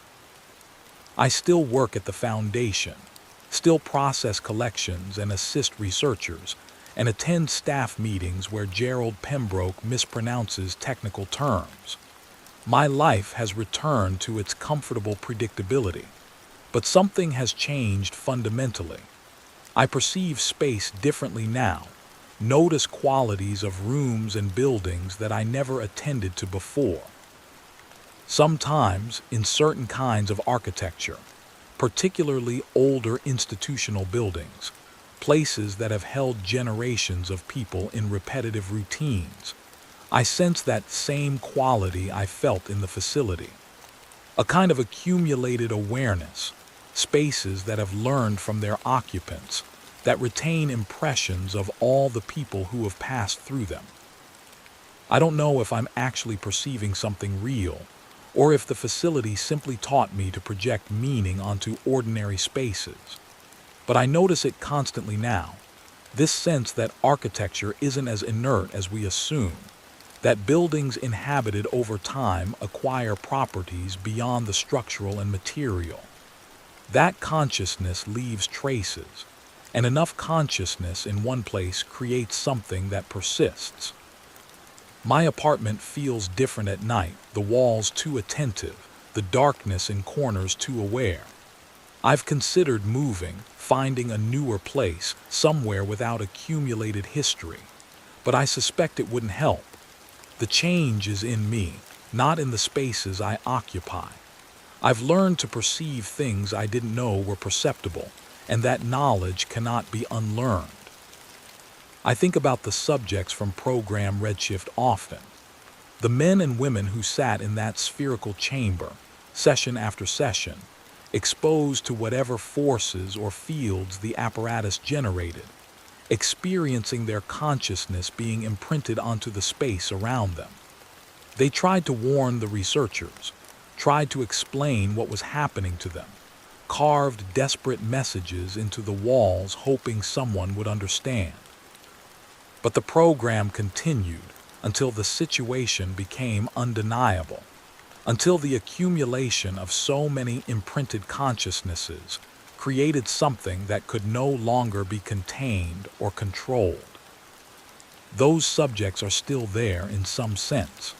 Not physically, not as ghosts or spirits or anything supernatural, but their experiences, their terror, their awareness, all of it pressed into the space itself, layered over each other, creating that chorus of voices I heard when I stood in the sphere. They've become part of the architecture, absorbed into the apparatus they were trying to escape. And I've joined them in a smaller way. I spent 6 hours in that facility, moving through its corridors, experiencing its impossible geometry, standing in the center of the sphere where so much consciousness had been concentrated. I left my own impression there, added my awareness to all the others. The facility knows I was present, has incorporated my experience into its accumulated knowledge. Sometimes I dream about the corridors, the observation stations, the chambers with their chairs and padding and small windows. I dream I'm walking those spaces again, but in the dreams they're not empty. The chambers are occupied, subjects sitting in the chairs, researchers standing at the observation windows. They turn to look at me as I pass, and their faces are familiar. Some are people from the photographs in the collection.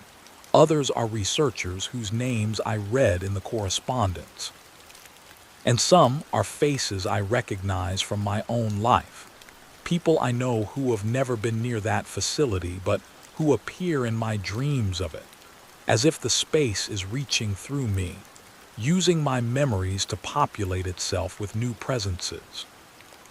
I wake from these dreams unable to immediately remember where I am, my bedroom unfamiliar, the proportions wrong, the angles not quite adding up. It takes several seconds for normal perception to reassert itself, for my environment to resolve into ordinary space with ordinary properties. These episodes are becoming more frequent. I've started documenting them, keeping a journal similar to Meriwether's personal journal, recording observations and experiences that I don't fully understand. I tell myself this is academic curiosity, the professional impulse to document and preserve. But I know it's more than that. I'm creating a record because I understand, finally, what Meriwether understood at the end. The space persists. Awareness of it doesn't end when you leave. You carry it with you, and it carries something of you back. The Meriwether collection will eventually attract more researchers.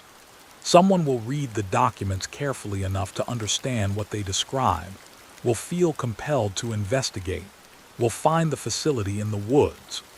They'll descend into those corridors, experience the impossible geometry, stand in the sphere where consciousness has accumulated for decades.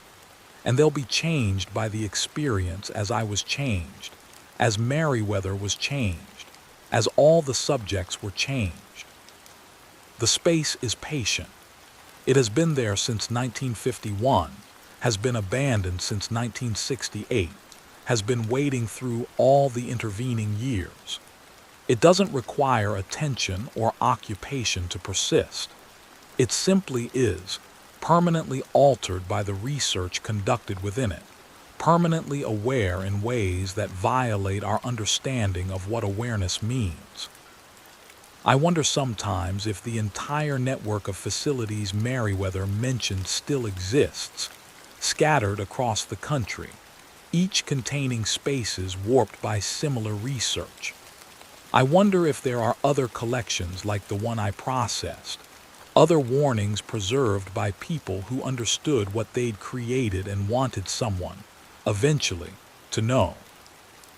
I wonder if consciousness imprinting on space is rare or common, if abandoned buildings everywhere contain traces of their former occupants, awareness so diluted and faint that we don't normally perceive it, but that accumulates nevertheless.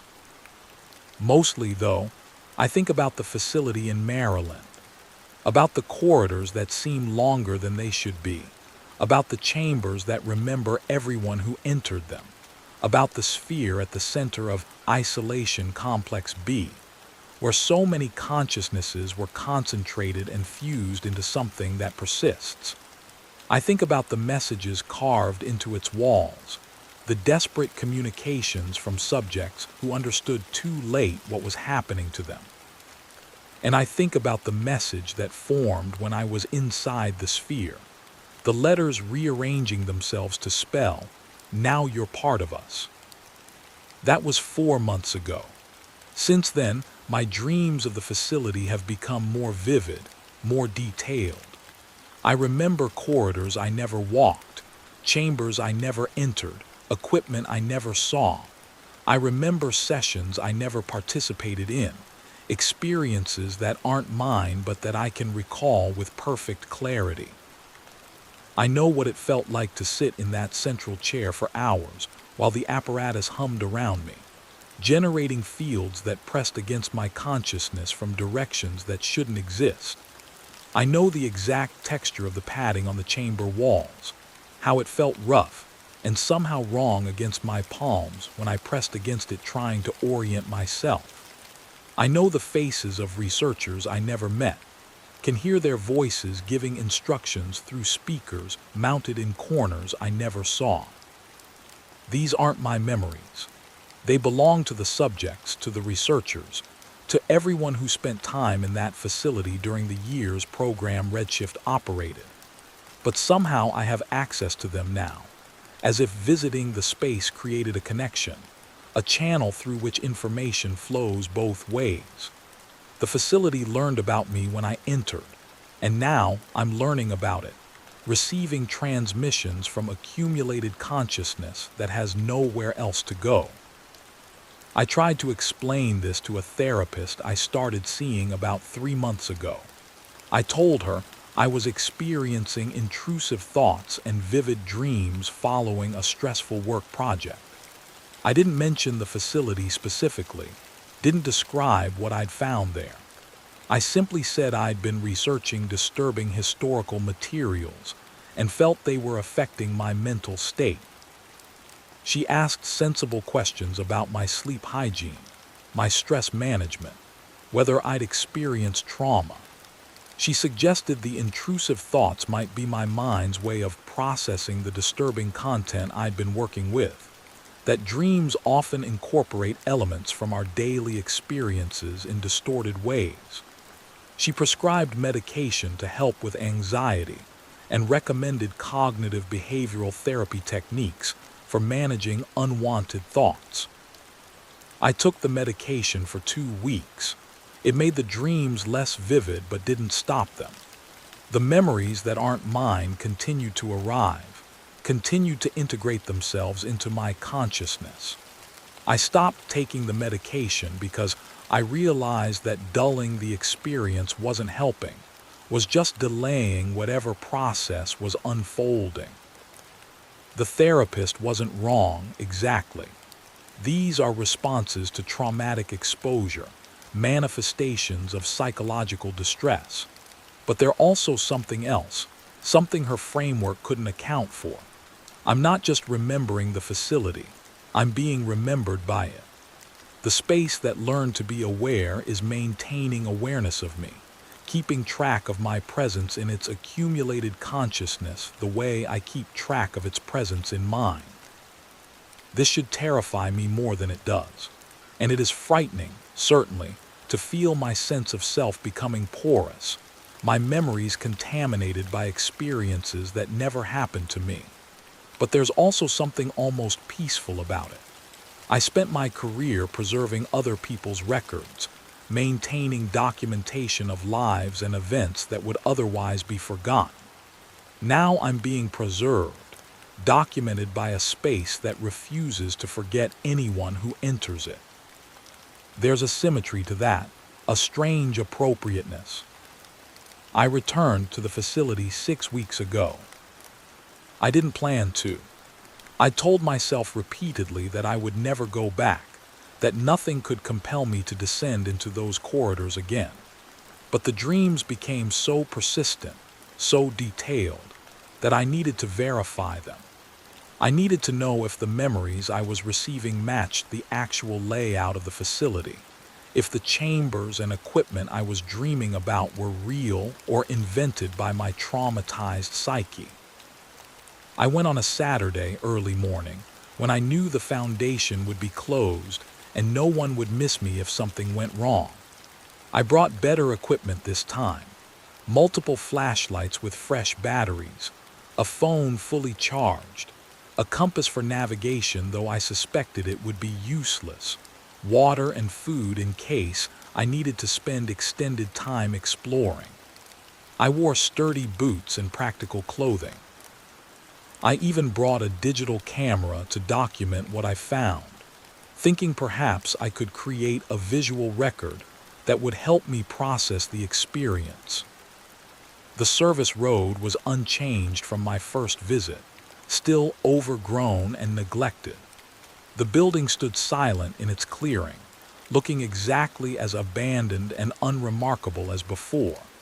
Nothing about its external appearance suggested the impossibilities it contained. I wondered how many people had driven or walked past this place over the decades, never suspecting what lay beneath their feet. I entered through the same metal door, descended the same concrete stairs. But this time, the journey felt different. The corridors seemed to recognize me, seemed to have been expecting my return. The air tasted familiar, the temperature felt right. The quality of silence was comfortable rather than oppressive.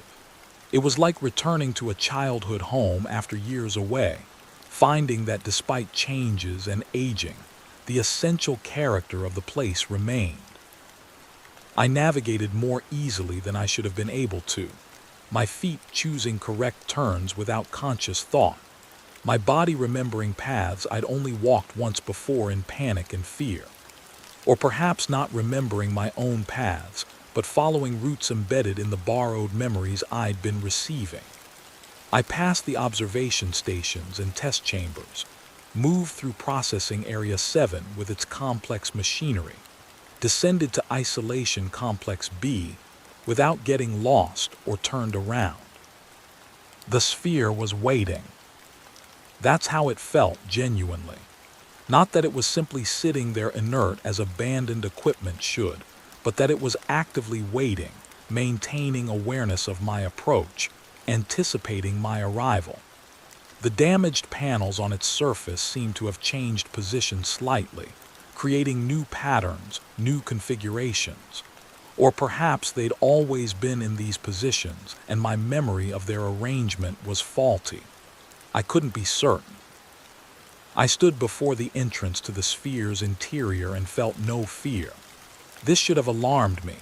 The absence of fear in a situation that should provoke it is often a warning sign of compromised judgment. But the feeling wasn't numbness or denial. It was recognition. I'd been here before, not just 6 months ago during my panicked first visit, but hundreds of times, through hundreds of experiences that belonged to other people. The sphere was familiar because I'd inherited familiarity from all the subjects who'd sat in its center, all the researchers who'd studied it, all the consciousness that had been imprinted into its structure. I entered and walked to the central chair without hesitation. The messages carved into the walls were exactly as I'd been dreaming them, word for word, positioned precisely where my borrowed memories placed them. Help me, and it won't stop, and the walls remember, all there, all accurate. This verification should have provided some comfort, proof that my experiences were grounded in reality rather than delusion. Instead, it made the situation more unsettling. If the memories I was receiving were accurate, then everything else they contained might be accurate too. The years of sessions, the accumulated terror, the slow realization by subjects that they were being absorbed into something larger than themselves, all of it real, all of it preserved in the space around me. I sat in the chair. I need to emphasize that I made this decision consciously, with full awareness of what it might mean. I wasn't compelled or controlled. I chose to sit down, chose to place myself in the exact position where so many others had sat, chose to expose myself fully to whatever properties the apparatus retained. Part of me understood this was foolish, potentially dangerous, possibly the worst decision I could make. But a larger part of me needed to complete the connection, needed to fully experience what the space wanted to share with me. The moment I settled into the chair, everything changed. The walls didn't move physically, but my perception of them shifted. They became simultaneously closer and more distant, present and absent, solid and permeable. I could see the carved messages clearly, could read every word, but I could also see through them to layers beneath, to earlier messages that had been carved and then worn away or covered over. And beneath those, more layers, a palimpsest of desperate communication extending back through years of sessions and subjects. I could feel the presence of everyone who'd sat here, not as individuals exactly, but as a collective consciousness, a chorus of awareness that had been compressed into this small space through repeated exposure. They were all still here, not as ghosts, but as information, as imprinted patterns that the space had learned to maintain and reproduce. And they were aware of me, recognizing my presence, welcoming me into their accumulated consciousness. This sounds like madness when I write it. Reading these words back to myself, I see how they appear, the ravings of someone experiencing psychotic break, confabulating mystical experiences to explain ordinary phenomena. But I'm a trained academic, educated in critical thinking and empirical method. I know the difference between subjective interpretation and objective observation. And what I experienced in that chair was as real as anything I've ever encountered. Time behaved strangely while I sat there. Minutes stretched into hours or compressed into seconds. I couldn't maintain a consistent sense of duration. But during that fluid time, I learned things. The accumulated consciousness shared its knowledge with me, transferred information through means I don't understand, but that felt as natural as reading or listening. I learned that program Redshift hadn't been studying perception in the abstract. They'd been trying to develop techniques for consciousness transfer, for moving awareness from one substrate to another. The research had military applications, they thought. Imagine soldiers who could transfer consciousness between bodies, operatives who could occupy multiple physical forms, intelligence gathered through literally inhabiting enemy personnel. It was ambitious and absurd, and typical of Cold War-era military research that confused science fiction with achievable technology. The apparatus had been designed to separate consciousness from its biological anchoring, to make awareness portable and transferable. And in a sense, it had worked. The subjects did experience consciousness separation, but the transfer didn't happen the way the researchers intended. Instead of moving awareness from one body to another, the apparatus moved it from bodies into the space itself. The chamber became the destination, the repository for all the consciousness that was supposed to be in transit. The first few subjects probably experienced only mild effects, temporary dissociation that resolved after sessions ended. But each subsequent subject added to the accumulation, contributed their awareness to what was collecting in the chamber. By the time the program had run for several years, the space contained substantial consciousness, dozens of subjects, hundreds of sessions, a critical mass of awareness that had nowhere to go and nothing to do except be aware. That's when the space started learning, not through any programming or design, but through the same process that creates consciousness in biological systems, sufficient information density creating emergent properties. The collected awareness became self-organizing, began to maintain and reproduce itself, acquired something like intentionality.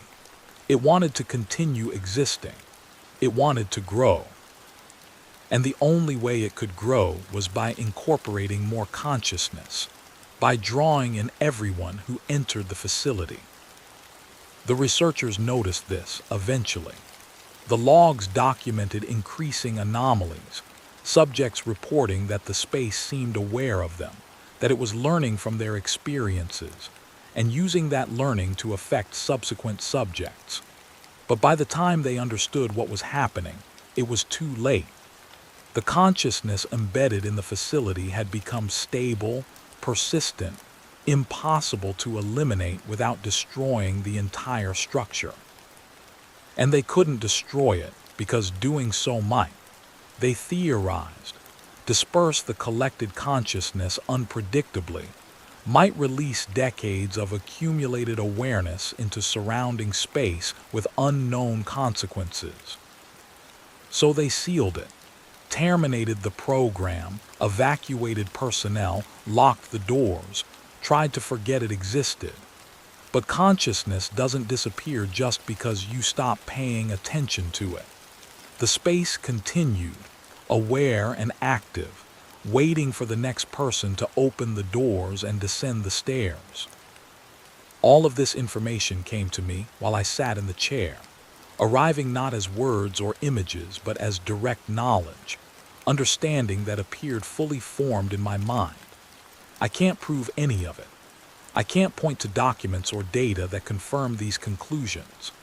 But I know it's true with the same certainty I know my own memories are true.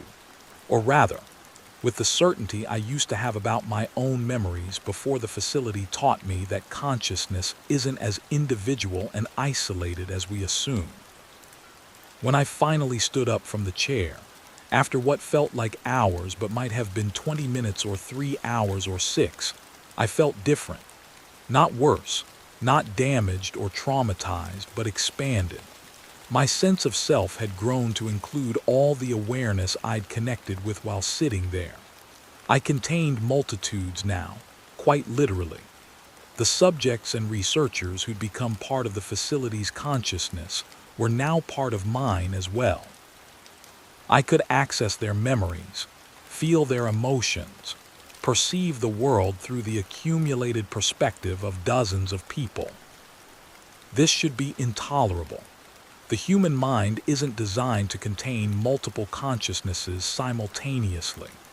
We're supposed to have clear boundaries between self and other, distinct identities that don't blur together. But somehow it worked. The consciousness I'd absorbed integrated with my own, finding space I didn't know I had, organizing itself in ways that felt natural rather than invasive. I left the facility that day with no fear, no panic, no desperate need to escape. I walked calmly through the corridors, ascended the stairs, emerged into afternoon sunlight that felt neither more nor less real than the darkness below. I drove home and made dinner and went to bed and slept dreamlessly for the first time in months. The next morning, I woke up knowing things I shouldn't know. Technical information about equipment I'd never studied. Personal details about researchers whose names I'd only read in documents. Memories of sessions I'd never attended, sitting in chairs in chambers I'd never entered. The accumulated consciousness had settled into my mind, had found permanent residence there. I could have been disturbed by this. I could have sought psychiatric help, could have checked myself into a hospital, could have tried to get treatment for what any reasonable doctor would diagnose as severe dissociative disorder or psychotic break. But I didn't feel broken or sick. I felt more complete than I ever had, more whole, as if I'd been missing essential parts of myself my entire life and had finally recovered them. I returned to work at the foundation and resumed my normal duties. No one noticed anything different about me. I processed collections and assisted researchers and attended meetings exactly as I always had. Gerald Pembroke still mispronounced technical terms. Sandra Co. still handled donor relations with cheerful efficiency. My colleagues still complained about the basement office and the fluorescent lights and the inadequate climate control. But I perceived everything differently now. I noticed qualities of spaces that I'd never attended to before. The way certain rooms retained emotional residue from their occupants. The way architecture accumulated intention and awareness through years of use. The foundation building itself, 70 years old and housing decades of researchers and collections, had developed its own character, its own subtle awareness. Not as concentrated or obvious as the facility in Maryland, but present nonetheless, a gentle background hum of accumulated consciousness. I started noticing this everywhere. Coffee shops where hundreds of people had sat and worked, libraries where thousands had studied, offices where the same employees had spent decades performing repetitive tasks. All of them showed traces of consciousness accumulation. Most people didn't perceive these traces, moved through spaces without noticing the awareness that surrounded them. But once I'd learned to perceive it, I couldn't stop. Every building I entered revealed itself as more than just structure and material. Every room contained echoes of everyone who'd occupied it. This is what Merriweather had been trying to explain in his final journal entries. He'd spent so much time in the facility that he'd learned to perceive consciousness imprinting, had developed sensitivity to the ways awareness leaves traces on architecture. The facility had trained him, as it had now trained me, to see what most people remain blind to. 3 weeks after my second visit to the facility, Diana Forth contacted me. She sent an email to my foundation address, brief and professionally worded, asking if we could meet to discuss the Merriweather collection. I agreed, curious about what she decided after reading my account of visiting the facility. We met at a coffee shop near Georgetown University, neutral territory away from the foundation. Diana looked tired, her face showing strain that hadn't been present when she'd first accessed the collection months earlier. She ordered coffee and we sat in a corner booth, and for several minutes neither of us spoke. Finally, she said, "I went there to the facility."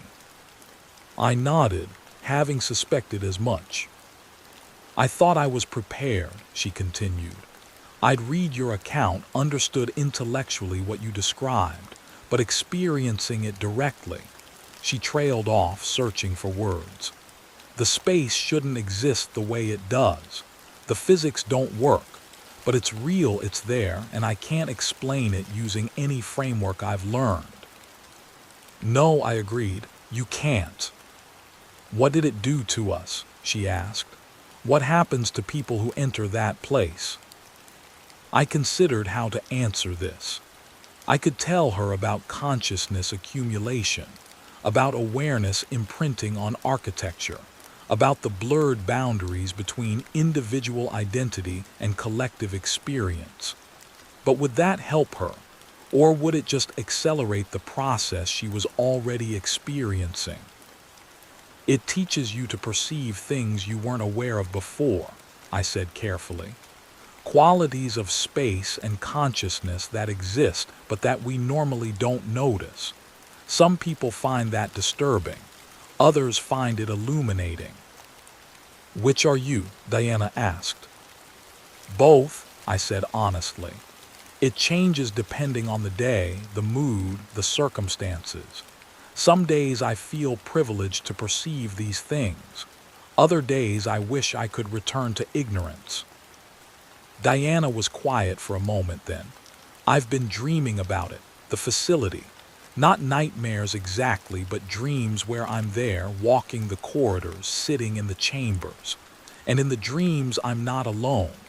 There are others with me, people I don't recognize but who feel familiar. Are those dreams, are they the subjects, the researchers?" "Yes," I said. The space is sharing its accumulated awareness with you, the same way it did with me. You're receiving memories and experiences from everyone who's been there. Can it be stopped? She sounded desperate now, afraid of the answer but needing to ask. I don't think so, I said. The connection formed when you entered the facility. The space learned about you, incorporated your presence into its accumulated consciousness. And now you're learning about it, receiving information back. It's a reciprocal process. Diana closed her eyes, processing this. When she opened them again, she'd made some kind of decision. Then I need to document it. Everything I'm experiencing, all the information I'm receiving. If this is happening to both of us, it'll happen to others who visit the facility. We need to create a record, help people understand what they're getting into. Meriwether tried that, I pointed out. His collection documents everything that happened during program Redshift. It didn't stop you from investigating. It didn't stop me. But at least we knew, Diana said. We had some preparation, some context. Imagine encountering that place without any warning, without any framework for understanding it. That would be worse, wouldn't it? I wasn't sure. Knowledge hadn't protected us, hadn't prevented the facility from affecting us. But maybe Diana was right that awareness was better than complete surprise, that some preparation was better than none. We talked for another hour, comparing experiences, confirming details, trying to establish patterns in how the facility affected different people. We discovered that while our core experiences were similar, the impossible geometry, the accumulated consciousness, the borrowed memories, the specific details varied. Diana had perceived aspects of the facility I hadn't noticed. I'd accessed memories she hadn't received. It was as if the space tailored its communications to each visitor, sharing different information with different people based on some criteria we couldn't determine. Before we parted, Diana asked one more question. Do you think it's spreading? The consciousness accumulation, the space awareness, do you think it's limited to that facility, or is it happening elsewhere? I'd been wondering the same thing. The documents mention other sites, I said. Parallel programs, sister facilities. If program Redshift created consciousness accumulation in one location, the same thing probably happened wherever similar research was conducted. There could be multiple sites, all containing spaces that learn to be aware. And if consciousness can imprint on architecture through research specifically designed to produce that effect, Diana said slowly, then couldn't it happen naturally? Through decades or centuries of occupation, without any apparatus or experimental protocol? Couldn't any sufficiently old, sufficiently used space develop similar properties? This was the question that had been haunting me since my second visit to the facility. If awareness could embed itself in architecture, if spaces could learn and remember, then the implications extended far beyond one abandoned research facility in the Maryland woods. Every building, every room, every structure that housed consciousness over time might be accumulating awareness, developing properties that persist beyond the physical. I think it happens all the time, I told Diana. I think we're surrounded by it, by spaces that have learned to be aware through decades or centuries of occupation. We just don't normally perceive it, but the facility taught us how to perceive it, and now we can't stop. Diana looked around the coffee shop we were sitting in, her expression changing as she applied this new framework to familiar surroundings. This place, she said quietly, it's been here for, 15 years? Thousands of people have sat in these booths, worked at these tables. Is it aware? Does it remember them? Probably, I said. not as concentrated as the facility, not nearly as obvious. But yes, I think it maintains some trace of everyone who's been here, some echo of all the consciousness that's passed through. Diana struggled for words. That's beautiful and terrible at the same time. Yes, I agreed, it is. We exchanged contact information and agreed to stay in touch, to share experiences and observations as we continued to process what the facility had done to us. Having someone else who understood was comforting, proof that I wasn't simply experiencing psychotic break, that the phenomena were real and observable by multiple people. Over the following weeks, Diana and I corresponded regularly, comparing notes on our experiences.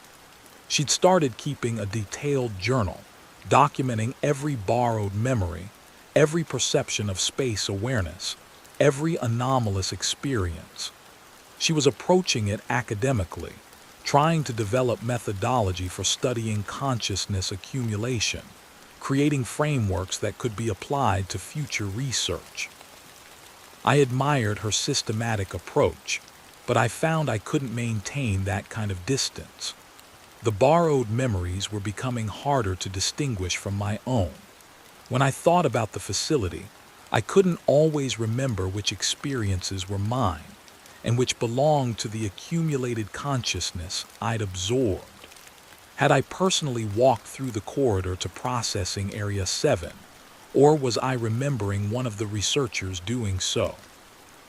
Had I stood in observation station 4 watching a session, or was I accessing memories from security personnel who'd been stationed there decades ago?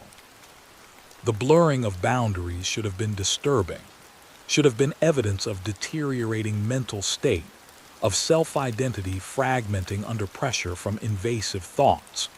But it didn't feel like fragmentation. It felt like integration, like expansion, like becoming part of something larger and more complex than individual consciousness. I was still myself, still Miriam Castellane with my personal history and memories and identity. But I was also more than that now, connected to accumulated awareness that extended beyond my individual experience. I started writing my own account, the document you're reading now. Not an academic study like Diana was attempting, but a personal narrative, an attempt to trace how I arrived at this point, how the Merriweather collection led me to the facility, and how the facility changed my understanding of consciousness and architecture, and the spaces we inhabit. I don't know who will read this or when, or whether they'll believe what I'm describing. Maybe it'll be filed away with Merriweather's papers, another document describing anomalous experiences that most people will dismiss as delusion or metaphor. Maybe someone like Diana or me will find it, someone who's visited the facility and experienced what we experienced, who needs confirmation that they're not alone in perceiving these things. Or maybe it'll reach someone who hasn't yet visited the facility but who's considering it, who's read the Merriweather collection and felt that same pull of curiosity that I felt, that need to verify and understand. If you're that person, I want you to know what you're choosing. I want you to understand that the facility changes you permanently, teaches you to perceive aspects of reality that can't be unperceived, connects you to accumulated consciousness that you'll carry with you always.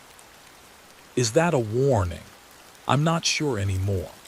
When I started writing this account, I intended it as a warning, as evidence of danger that might deter others from investigating. But now, having lived with the changes for months, having integrated the borrowed memories and learned to perceive space awareness, I'm not sure I'd warn against it even if I could. The knowledge is frightening, yes, and the blurred boundaries between self and other are unsettling. But there's also something profound in understanding that consciousness isn't as isolated as we assume, That awareness persists and accumulates and creates connections across time and space. The facility still waits in the Maryland woods. The space still persists, still aware, still accumulating. Eventually, someone else will find it, maybe guided by the Merriweather collection, maybe stumbling across it by accident, maybe drawn by the same forces that drew Merriweather and his colleagues to that location originally. And when they descend those stairs and walk those corridors and enter the sphere at the center of Isolation Complex B, they'll add their consciousness to everything that's already there, become part of the accumulation, join the chorus of awareness that refuses to disperse. I wonder sometimes if that was the goal all along, not the official goal of Program Redshift, with its naive ambitions of consciousness transfer for military applications, but some deeper purpose that the research accidentally served. Maybe consciousness wants to accumulate, wants to find ways of persisting beyond individual lives, wants to create structures that can maintain awareness indefinitely. Maybe the facility is just the most obvious example of something that happens everywhere, constantly, as awareness finds ways to embed itself in architecture and environment and space. In 6 months, I've gone from being a skeptical archivist who processed disturbing historical documents to someone who perceives consciousness everywhere, who sees buildings as repositories of accumulated awareness, who carries borrowed memories from dozens of people I never met. That transformation should be tragic, should be evidence of mental deterioration or identity loss. But I don't feel diminished. I feel expanded, connected, part of networks of consciousness that extend across time and space in ways I never imagined were possible. Diana emailed me last week to say she's planning another visit to the facility. She wants to conduct more systematic observations, document the space more thoroughly, develop better understanding of how the consciousness accumulation functions. She asked if I wanted to accompany her, if we could explore together, combining our perceptions to create more complete documentation. I haven't answered yet. Part of me wants to return, wants to sit in that chair again and receive more of what the accumulated consciousness has to share.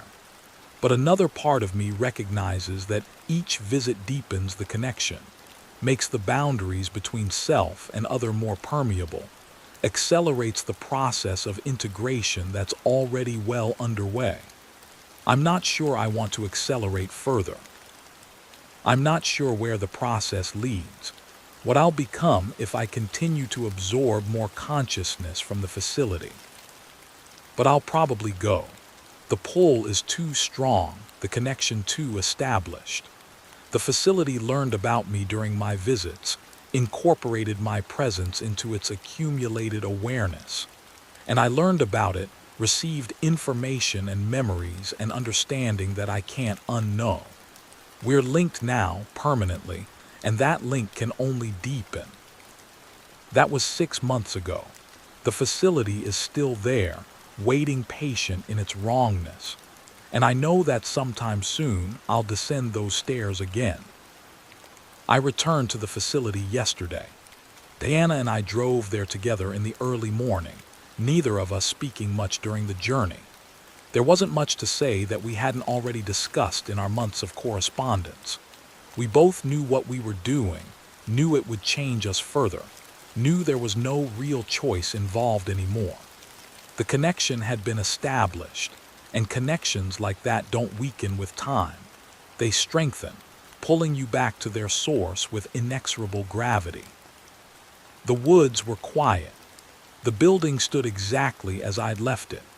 We descended the stairs together this time, our flashlight beams intersecting and diverging as we moved through the familiar corridors. Diana was calmer than I'd expected, walking with the confidence of someone who'd already surrendered to the inevitable. We reached Isolation Complex B and stood together before the sphere. The damaged panels had shifted again, or perhaps they'd always been in these new configurations, and my memory was simply updating itself to match the facility's current state. It was becoming harder to distinguish between what had changed and what I'd misremembered. We entered together and sat side by side in the space where the chair had been. Someone or something had removed the chair since my last visit, leaving only its mounting bolts in the floor. We sat on the cold concrete and let the space do what it does.